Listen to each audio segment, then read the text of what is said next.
He went from being the most promising talent in Brazilian football history. Neymar of Barcelona, of Brazil. Brazil, their first ever Olympic gold medal. Even being talked about as the heir to Pele's throne. The last 2 years, Neymar, is a very talented. He deserved to go to the best. To falling off and having more injuries now than big game moments. Neymar down in pain. It is something serious, Phil. This is the story of the tragic end of Neymar. And to understand how he fell off, I've got to go back to the beginning. Neymar's story starts in Sao Paulo, Brazil. He was born on the 5th of February 1992 to his dad, Neymar Sr, and his mum, Nadine Santos. And the family was poor. Despite that, they believed Neymar was a miracle child destined for them. And in the months that followed, something happened that proved just how true this was. One day, little Neymar was still a toddler when the family went on a road trip up the mountains to go visit a couple of relatives. And because he didn't know much at the time, his parents strapped him in the back seat when the rain started hitting hard. At first, it looked like it was just going to be a heavy rainfall, but it continued hitting hard, and pretty soon the rain had become so bad that they couldn't see where they were going because the windshield was blocked. Neymar Sr thought he could navigate his way through this one, but just a few minutes after, and boom.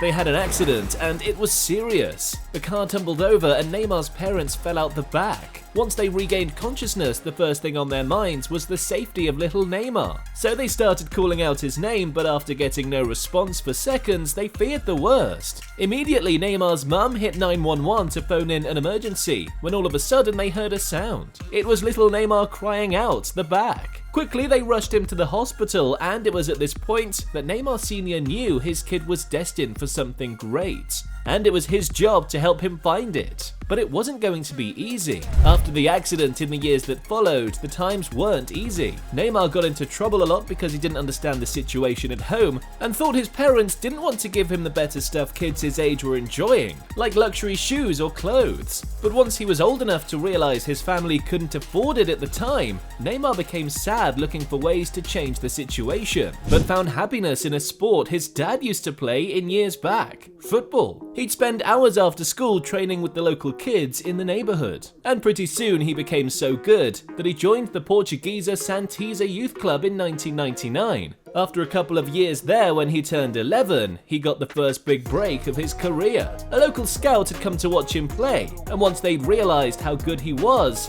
the decision became a no-brainer. They struck a deal with his dad and it became official. Neymar Jr was going to join the Santos Academy, and his life as pro baller had officially started. At Santos, it was all about the grind. For the first few years, Neymar found it tough because he was a kid who'd struggled on his own and trained himself to get the skills, but now he had to receive instructions from coaches at the club, and if he didn't accept it, they'd kick him out. But thanks to people like his dad being on his side to give him advice, Neymar settled down enough to take the corrections. And in the months that followed, he became one of the best players on the team. He'd become so good that he was getting promoted to age levels above his grade in the academy, when out of the blue he got the first huge offer of his career. See, Real Madrid had sent scouts all over South America to search for the next generation of talent in the game, and once they saw clips of Neymar in action, he fit the profile of what they were looking for. To sweeten the deal, Madrid's president, Florentino Perez, even flew Neymar and his dad down from Brazil to Spain for trials, gave them a tour of the Bernabeu,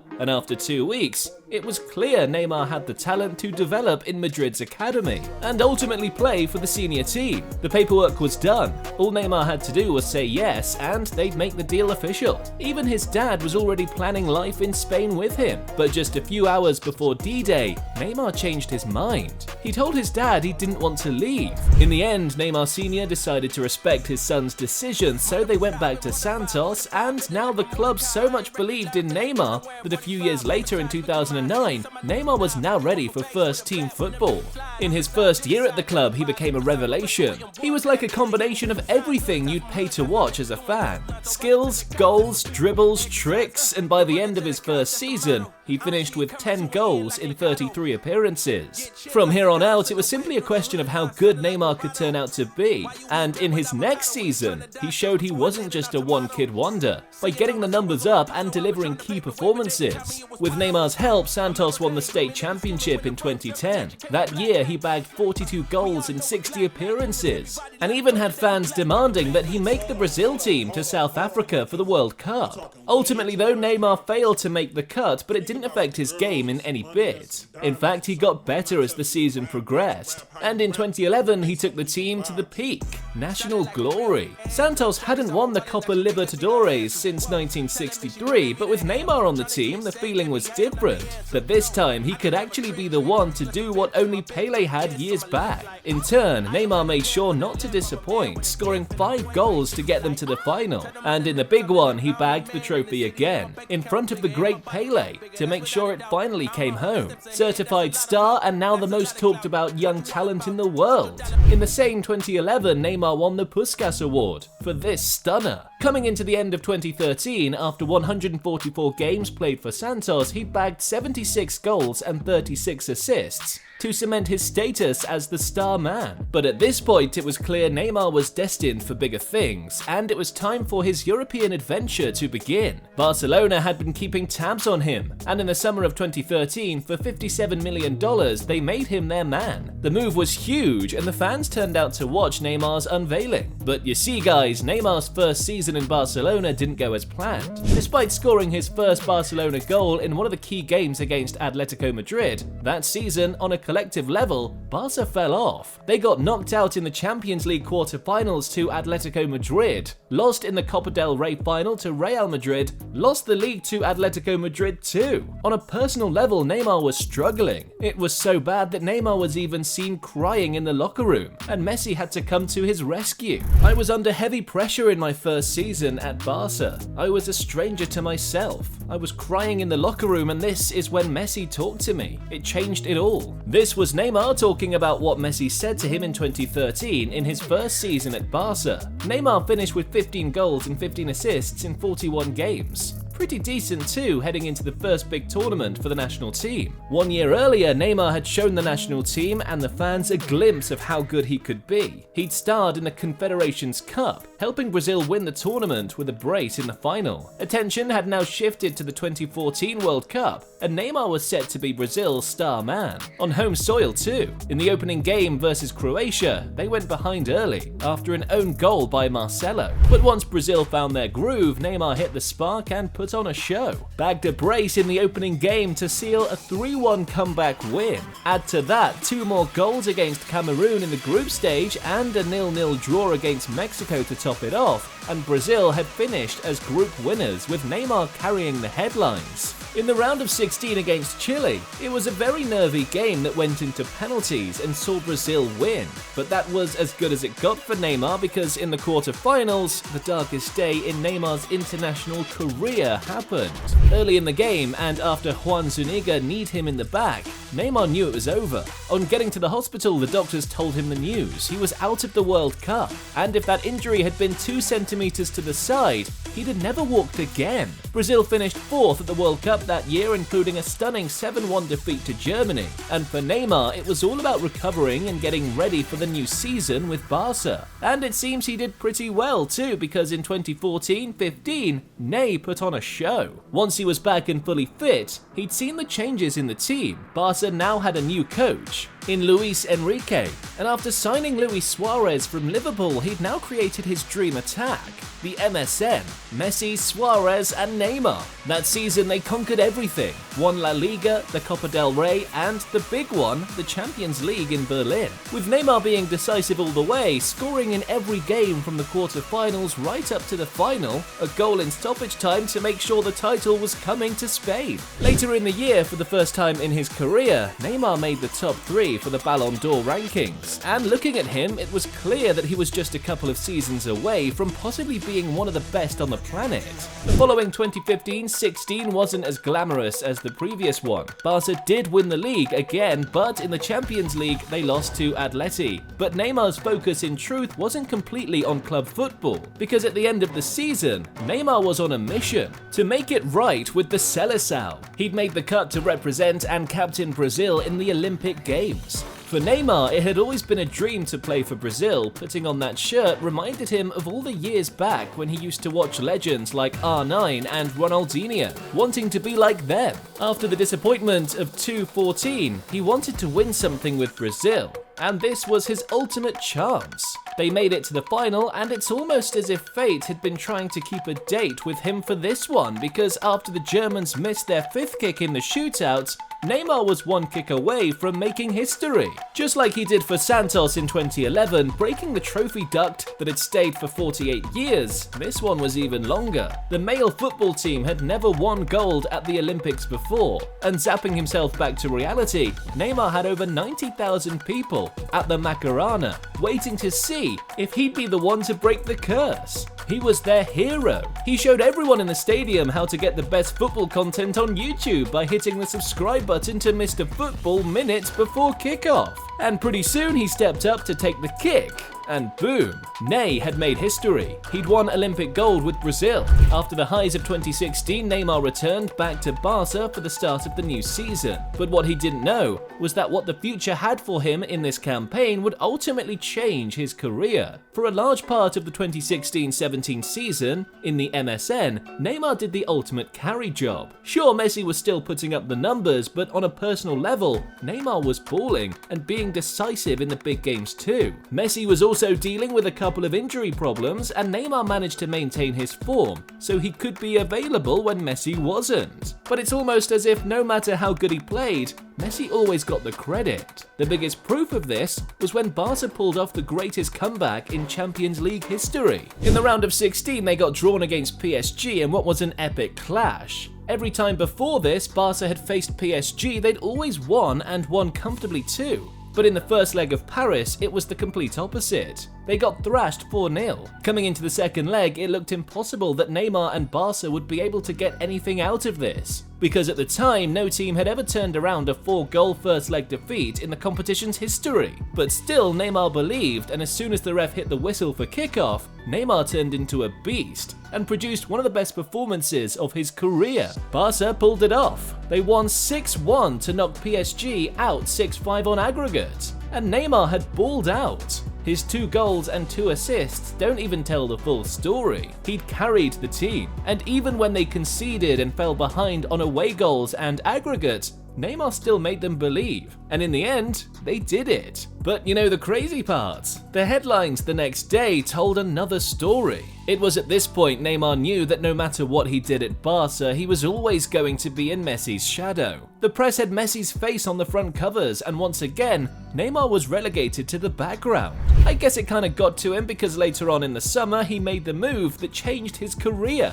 At first, it all started off as a rumor. PSG had been so impressed with Neymar's performance against them that they wanted to sign him from Barcelona. Neymar himself said the rumors were fake, and even his teammates like Gerard Piqué came out to trash it and claim Neymar was staying at Barca. But it's funny how this worked out, because days later, the whole world was in shock. Neymar had just completed the move to PSG for a world record fee of $222 million to make him become the most expensive player in the game's history. Unbelievable. If I'm being honest, this one felt like Neymar was tired of being in Messi's shadow all the time. He was now 25, and despite being tagged as the Prince of Football, he hadn't really had that one season where he stood out from the pack and was the ultimate best in the world. At PSG, it was a fresh start, his new home. The project in Paris was simple. They'd been building for years and had conquered Paris in the French Ligue 1, but it was obvious that they wanted to win the big one, the Champions League,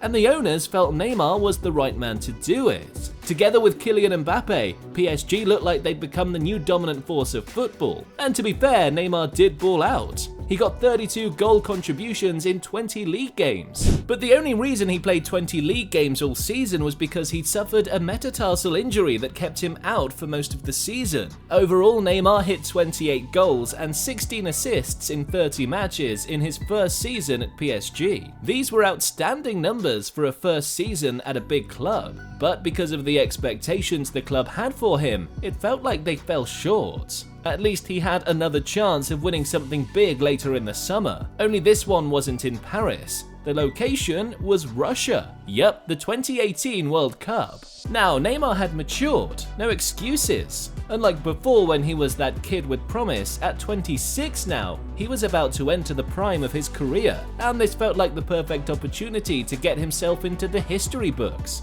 by taking Brazil all the way. It should have been different, but in the end, Neymar's 2018 World Cup campaign was a huge horror show. The diving meme compilations didn't stop all summer. Neymar had a poor tournament and got knocked out by Belgium in the quarter-finals. If 2018 was bad for Neymar, 2019 was a hell lot worse. He got ruled out of the Copa America after the metatarsal injury from 2018 kept reoccurring, to follow an ankle injury. A woman had come out to accuse him of rape in his native Brazil. He'd been accused of insulting his younger teammates in the national team and lost the captaincy, and even got a UEFA ban for criticizing the UEFA officials after PSG choked on a 2-0 first leg lead to get knocked out on aggregate by Manchester United in the Champions League round of 16. At this point, some PSG fans had started spreading rumours that Neymar was only at the club to secure the bag and make big bank, that he didn't care, and this was because he threw a party to celebrate his 28th birthday in Paris while he was still on crutches. To make it worse, Neymar's main reason for coming to PSG, to be the star man in the club, was now under threat, because Kylian Mbappe was upstaging him. In the same 2018 tournament Neymar flunked at, Mbappe put on a show, winning the entire thing with France and getting voted as the best young player of the tournament. And this kind of set up the template of their relationship in the year that followed. 2019-20 was a strange year for Neymar and football globally. Thanks to COVID, the season ended early in France, with Neymar winning another title in Paris. He'd stayed fit enough to play in the Champions League knockout stages for the first time since he joined the team. And the results? PSG made it to the final. Ultimately though, they lost. But it was clear if Neymar could stay fit and clear of his injuries, he had the potential to become the player PSG wanted him to be. The problem was, what Neymar didn't know was that he'd never be able to reach that peak level he thought he would because the injuries had started catching up on him. Neymar's a Brazilian with flair. Some even called him the Samba Prince. Because of his playing style and the number of tricks he was putting up per game, it made him a target in almost every match he played, like the opposition was targeting him just to try and injure him. In 2020-21, he only managed to play 31 games on all competitions. And if anything, his major highlight that season was getting involved in a Twitter fight with Marseille's Álvaro González. Coming into that summer, Neymar was finally fit enough to represent Brazil at the Copa America Championships. He'd missed the tournament 2 years back when Brazil won and wanted to be a part of it this time, but unfortunately, Neymar could only sit back and applaud, as once again the familiar sight he'd been trying to avoid all his career was happening again. He'd lost out in the final, as Messi finally won a major trophy with Argentina. A new season now and something huge was happening at PSG. They just signed Messi on a free transfer from Barca. Messi, Mbappe and Neymar were the latest mega money attacking trio in Europe. But let's just say they didn't quite have the juice like MSN did. Together, while they produced some incredible moments on the pitch, in the major competitions, the Champions League, they got knocked out in the round of 16 twice, against Real Madrid and Bayern Munich. On a personal level, Neymar was even having to deal with fights against his teammate, Mbappe. Thanks to the insane deal he'd signed to stay at the club in 2022, apart from being paid a salary bigger than the national budget of Hawaii, Mbappe also had a technical role at the club that allowed him to have a say in the players he felt the club should sign, or players he felt should leave. And the reports were that Mbappe wanted Neymar out because he felt that Neymar wasn't serious and joked around too much. On his part, Neymar had liked a couple of tweets criticizing Mbappe, and it all turned into one messy situation. The year before, Neymar had released a documentary on Netflix about his life and the struggles he had to face in Paris. And let's just say the PSG fans weren't exactly happy after watching this one. I mean, Neymar did make it pretty clear that he preferred his time at Barca and wanted to go back to the club in 2021. Add all of that together, and at the end of the 2022-23 season, Neymar's time in Paris was over. With Messi gone, Neymar wasn't ready to play second string to Mbappe. Plus, he was getting tired of the PSG fans constantly trolling him for the lack of trophies and performances in the big games. The guy just wanted a break from people putting pressure on him. For the national team in the 2022 World Cup in Qatar, Neymar gave everything, including scoring what he thought would be the winner in extra time against Croatia. But they couldn't hang on and lost on penalties to get knocked out, leaving Neymar to hint that this World Cup tournament could possibly have been his last one. In the summer of last year, with all this going on, one club came along with a deal for Neymar that was going to solve all his problems. Over in the Saudi Pro League, a revolution was going on. After Cristiano Ronaldo signed for Al Nassr in a mega money deal, a lot of attention started getting to the Saudi Pro League. And in turn, the big clubs wanted to do what Al Nassr had done by getting big players to come to play for them. Al Hilal had been watching Neymar for a while, and after seeing what was going on, they offered him a chance to escape, and Neymar took it. By accepting this deal, Neymar knew his European career was over, but he didn't care. In his mind, he'd won everything possible, balled out in the major competitions, and even though it didn't quite work out like he wanted it to, he still put up some decent numbers along the way. At PSG, he'd hit 118 goals and 77 assists in 173 matches. Add that to his 105 goals and 76 assists in 183 for Barca, and it's safe to say he was impressive at both clubs. Al Hilal was supposed to be the place where he could enjoy football without the pressures of European football, but he hadn't even played up to 5 matches for his new club when this happened. Playing for Brazil in a World Cup qualifier versus Uruguay, Neymar tore his ACL and injured his meniscus too. He's currently in recovery and is expected to return soon. Damn, Neymar's career is a classic example of what could have been, potential that was never fully unlocked. If you think Neymar had it bad, you've got to check out what happened to his friend Dani Alves. He went from being the best right back in the world to a prison cell in Spain, and I heard life's been pretty rough to him. And you can hear all about that too by hitting the next video to see how Dani Alves lives in prison.